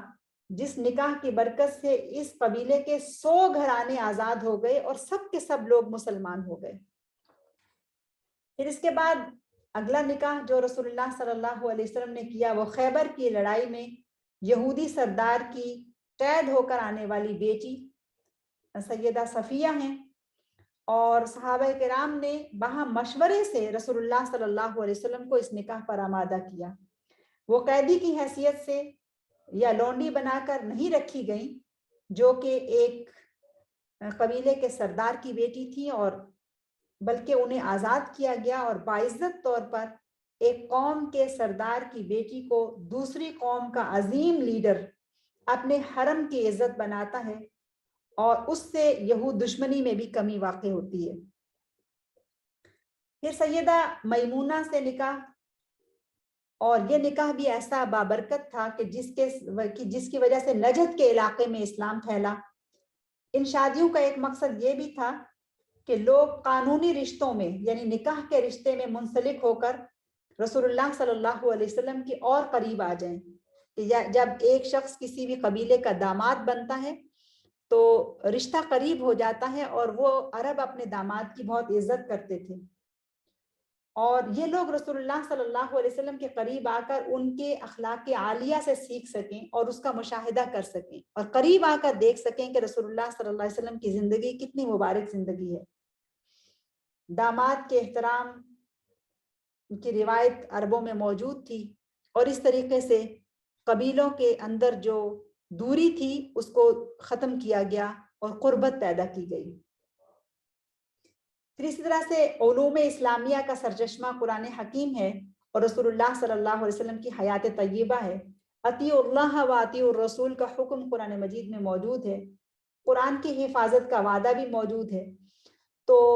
سیرت پاک کو محفوظ رکھنے کے لیے جہاں صحابہ کرام نے بہت زیادہ محنت کی اور بہت محبت سے ان کی سیرت کو محفوظ کیا، عمل کے ذریعے سے بھی اور اقوال کے ذریعے سے بھی، اور اس پر اصحاب صفہ کی جماعت نے بھی بہت کام کیا اور باقی صحابہ نے بھی کام کیا۔ تو یہ تو مردوں کے حصے کا کام تھا کہ وہ رسول اللہ صلی اللہ علیہ وسلم کی سیرت مطہرہ کے تمام پہلوؤں کو محفوظ رکھیں، رسول اللہ صلی اللہ علیہ وسلم کی تعلیمات کو سیکھیں، قرآن جو وحی کی شکل میں نازل ہو رہا ہے اس کو یاد کریں، اس پر عمل کریں، اس کو نافذ کریں، اس کو محفوظ رکھیں، جیسا کہ قرآن مجید کی تدوین کا کام کیا گیا تھا، قرآن مجید کو محفوظ رکھا گیا تھا۔ یہ سارا کام مردوں نے کیا، لیکن اگر خواتین کی ایک جماعت وہاں پر موجود نہ ہوتی تو اس پہلو سے وہاں تشنگی رہتی کہ خواتین نے اس کام کے اندر کوئی شرکت نہیں کی اور ان سے یہ کام نہیں لیا گیا۔ تو رسول پاک صلی اللہ علیہ وسلم کی سیرت مطہرہ کو محفوظ رکھنے کے لیے خواتین کی ایک جماعت کی بھی ضرورت تھی، اور ازواج مطہرات کی جماعت نے اس کام کو بخوبی کیا۔ ایک بیوی سے زیادہ کون شوہر سے زیادہ قریب ہو سکتا ہے؟ یہ کام کسی اور عورت کے بس کا نہیں تھا، کسی اور صحابیہ کے بس کا نہیں تھا کہ وہ رسول اللہ صلی اللہ علیہ وسلم کی نجی زندگی، گھر کے اندر کی زندگی، پرائیویٹ لائف کے بارے میں معلومات رکھتی، یا شریعت ان احکامات کے بارے میں کہ جو ایک انسان کی پرائیویٹ لائف سے متعلق ہیں کیا کہتی ہے، اور رسول اللہ صلی اللہ علیہ وسلم نے کیسے اس کے اوپر عمل کیا، وہ خواتین ہی سمجھ سکتی تھیں جو رسول اللہ صلی اللہ علیہ وسلم کی زوجیت میں یا ان کے گھر کے اندر موجود تھیں۔ ہر زوجہ محترمہ نے اپنی اپنی صلاحیت کے مطابق رسول اللہ صلی اللہ علیہ وسلم کی زندگی کا مطالعہ کیا، اور ہم انشاءاللہ جب ہم ازواج مطہرات کے حالات و واقعات پڑھیں گے تو میں چاہوں گی کہ آپ اس پہلو کو بھی سامنے رکھیں۔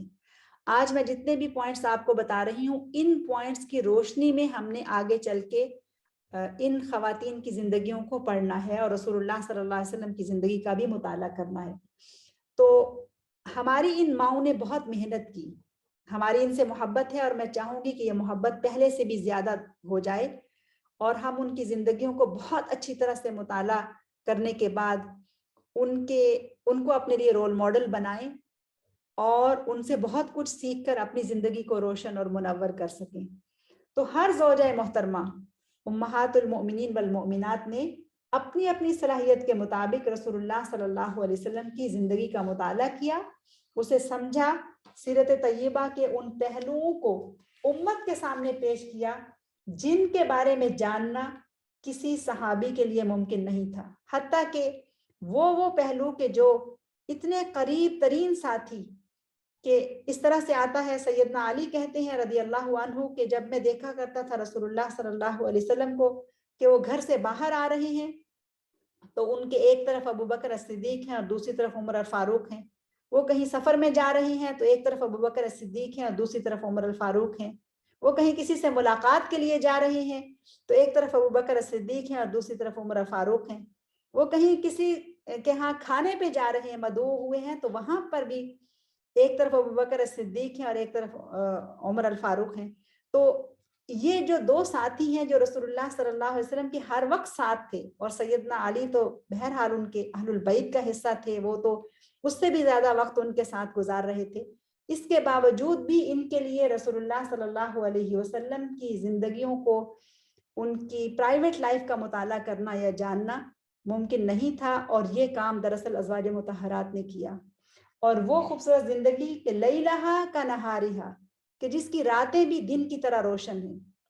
اور ان کی پرائیویٹ لائف کی کوئی بھی چیز، کوئی بھی پہلو جو ہے وہ امت سے اوجھل نہیں ہے، اور بہت خوبصورتی سے انہوں نے یہ کام جو ہے ازواج مطہرات نے کیا۔ اور رسول اللہ صلی اللہ علیہ وسلم نے اپنی ازواج مطہرات کو یہ ہدایت کر رکھی تھی کہ وہ ان کی پرائیویٹ زندگی کے بارے میں تمام باتوں کو نوٹ کریں، اور پھر صحابہ کرام آ کر ان سے ان کے بارے میں سیکھتے تھے، جانتے تھے، علم حاصل کرتے تھے۔ اور سیدہ عائشہ رضی اللہ عنہا اپنے کم عمر ہونے کی وجہ سے کے سبب اور اپنی ذہانت کے سبب وہ اس میں بہت ممتاز مقام رکھتی ہیں کہ وہ بہت ذہین تھی، لائق تھی اور فہیم تھی، اور چیزوں کو یاد رکھنے میں اور سیکھنے میں عمر کا یہ حصہ بہت اہمیت رکھتا ہے۔ باقی خواتین میں سے اکثر جو ہیں وہ عمر کے پختہ حصے میں رسول اللہ صلی اللہ علیہ وسلم کے حرم میں داخل ہوئی، لیکن یہ عمر کے اس حصے میں داخل ہوئی ہیں کہ جس میں ابھی بچپنا ہے، اور جس میں حافظہ بہت اچھا کام کرتا ہے اور بہت ساری چیزوں کو نوٹ کرتا ہے۔ اس کی اہمیت سے تو کوئی انکار نہیں کر سکتا کہ کس طرح سے سیدہ عائشہ رضی اللہ عنہا نے نبی صلی اللہ علیہ وسلم سے علم کو سیکھا۔ رسول اللہ صلی اللہ علیہ وسلم نے خواتین سے متعلق مختلف مقامات پر ازواج مطہرات کی خصوصی تربیت فرمائی، حتیٰ کہ احکام الفرائض میں بھی سیدہ عائشہ سے بڑھ کر کم ہی لوگ تھے جو ان کو جانتے تھے۔ یعنی رسول اللہ صلی اللہ علیہ وسلم نے اپنی ازواج مطہرات کو بہترین علم سکھایا۔ رسول اللہ صلی اللہ علیہ وسلم کی وفات کے بعد طویل عرصہ تک سیدہ عائشہ رضی اللہ عنہا زندہ رہیں، اور کبار صحابہ ان سے علم سیکھنے کے لیے آتے تھے۔ جب بھی صحابہ کو کسی بھی مسئلے میں کوئی شبہ ہوتا یا ان کی رائے میں کہیں اختلاف ہو جاتا تو ان کے پاس اور کوئی راستہ نہیں تھا سوائے اس کے کہ وہ فوراً اپنی ماں سیدہ عائشہ صدیقہ رضی اللہ عنہا کے پاس آ کر اس مسئلے پر رہنمائی لیا کرتے تھے۔ سیدہ نے 2210 احادیث روایت کی ہیں، جو ایک بہت بڑی تعداد ہے اور علم کا ایک بہت بڑا خزانہ ہے۔ اسی طرح سے ام المومنین ام سلمہ رضی اللہ عنہا نے 367 احادیث روایت کی ہیں۔ پھر تعدد ازواج کے حوالے سے ایک اور اہم نقطہ یہ بھی ہے کہ ازواج مطہرات کے گھر دراصل مسلمان عورتوں کی دینی درس گاہیں تھیں۔ آپ اس پہ بھی غور کیجئے کہ یہ گھر جن کو ہم اسٹڈی کرنے جا رہے ہیں، یہ کوئی معمولی گھر نہیں تھے، بلکہ یہ تو یونیورسٹیاں تھیں، یہ تعلیمی ادارے تھے، کیونکہ ان تعلیمات کو جو رسول اللہ صلی اللہ علیہ وسلم نے اپنی امت کو سکھائے ہیں، یا ان کو سکھانا ان کا مطلوب تھا، قیامت تک کے لیے رہنا تھا، اور یہ تعلیمات سب انسانوں کے لیے تھی، مردوں کے لیے بھی اور عورتوں کے لیے بھی۔ تو اندازہ لگائیں کہ کس قدر محنت سے اور جاں فشانی سے اس پر کام ہوا ہوگا۔ فی بیت الحبیب اور فی بیوت الحبیب صلی اللہ علیہ وسلم یہ صرف گھر ہی نہیں تھے بلکہ امت مسلمہ کے لیے گویا یونیورسٹیاں تھیں، نہ صرف خواتین کے لیے بلکہ مردوں کے لیے بھی۔ اور صحابہ کرام اور صحابیات امہات المومنین سے علم سیکھنے اور رہنمائی حاصل کرنے کے لیے مسلسل آتے رہتے تھے۔ کیا ان ہستیوں کے امت پر احسانات کا بدلہ چکایا جا سکتا ہے؟ جزا اللہ عنا خیر الجزا، اے اللہ ان ہستیوں کو ہماری طرف سے جو انہوں نے ہم پر احسان کیا بہترین جزا عطا فرما۔ جزا اللہ عنا سیدنا محمد صلی اللہ علیہ وسلم ما ہوا اہلہ، اللہ تعالیٰ رسول اللہ صلی اللہ علیہ وسلم کو بھی وہ جزا عطا فرمائے اور درجہ رفیع عطا فرمائے اور مقام محمود عطا فرمائے جس کے وہ اہل ہیں اور جو محنت انہوں نے اس دین کو ہم تک پہنچانے کے لیے کی ہے۔ صلی اللہ علیہ وسلم۔ اللہم صلی وسلم علی نبینا محمد وعلی آلہ وصحبہ اجمعین۔ اس کے ساتھ ہی ہم آج کے سیشن کو مکمل کرتے ہیں۔ انشاءاللہ اگلی دفعہ ہم نبی صلی اللہ علیہ وسلم کا سیدہ خدیجہ رضی اللہ عنہا سے نکاح کے حوالے سے بات چیت کو شروع کریں گے۔ سبحانک اللہم و بحمدک نشہد ان لا الہ الا انت نستغفرک و نتوب الیک۔ بسم اللہ الرحمن الرحیم۔ والعصر ان الانسان لفی خسر الا الذین آمنوا وعملوا الصالحات وتواصوا بالحق وتواصوا بالصبر۔ السلام علیکم ورحمۃ اللہ وبرکاتہ۔